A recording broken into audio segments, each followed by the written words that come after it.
Raven in Atlanta. You're up. Hello, hello. Hey, Frankie, this is Hey, Scott. phenomenal, right? I have a lot of correlations in terms of my own personal story, having gone through a bout of alcoholism in 2017 and loving my why, loving being able to share that story and Hmm. create impact as a result. But I want to trek to something we haven't talked a lot about, which is your family man, right? Yeah. And that during this period of time in spring, often run into the challenge that I love being present for my family. I love spending almost all of March on the baseball diamond watching my son That's play, right. but it rides at my professional push and patience with self in terms of what I want to accomplish. And I wanted to learn from you some of the ways that you keep these things in balance. All right. Well, one thing you'll know about me is that I do everything fast and early, right? Wrote the book too fast, grew the companies too fast, whatever, right? So that you see what they don't tell you in the Inc. 500 resume is what you were making or the body count, right? All they're looking at is revenue. They didn't ask me what I was making. They didn't ask me what my net worth was, right? So if you squint, it's like, oh, cool, this guy's Fortune 500. No, no, no, no, no. I wasn't Fortune 500. I was Inc. 500. So the reason I'm bringing that up is because I like to do everything fast. So what I did fast was get a divorce fast. So I got divorced at 36-ish. And by the way, when I was at my own experiential therapy at a place called Onsite, I don't know if anybody's heard of Onsite workshops in Tennessee, phenomenal, similar to Hoffman Group. So I did hundreds of hours of my own inner child work, and that's where this Love Your Weird came from. Love Your Weird actually came out in 2018. It was just in my heart, and I started living it out in my companies. And that's when like all this stuff started happening. But that concept hit me in the middle of a divorce, which was my emotional bottom. And if you do the math, well into sobriety.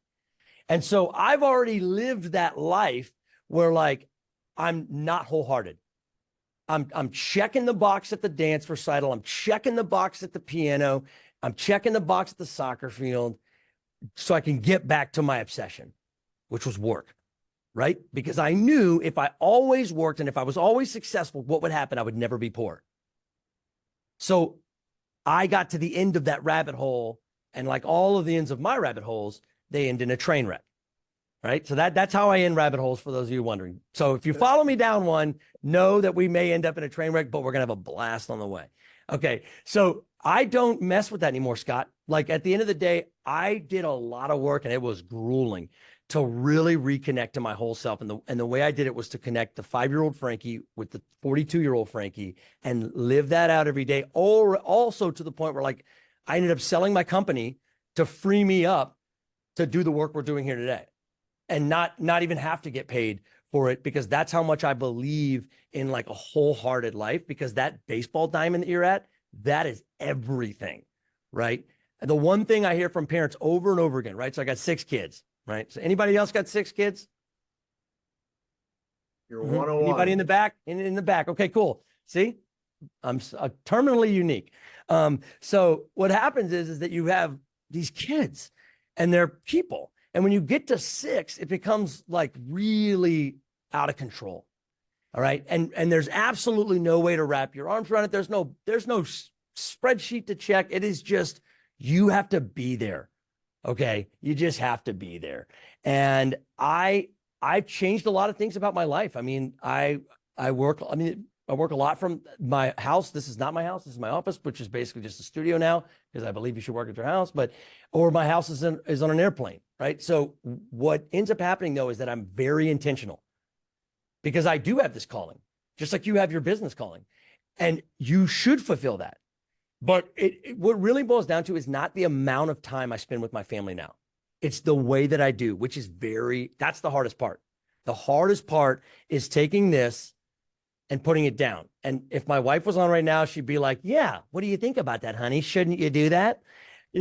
So trust me, I'm not the best at it. It's a one day at a time journey. And my wife will remind me of that at 6 p.m. every night, but I have to do it. I have to find a way to be present. And sometimes it's like Yara was saying, like sometimes it's just playing with them, right? They still have their weird.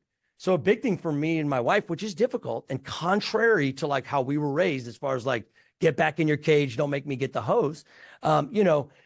for us, it's like we're trying to, what good does it do for me to help all of us adults refind our kid when I'm not even letting my own kid keep their weird?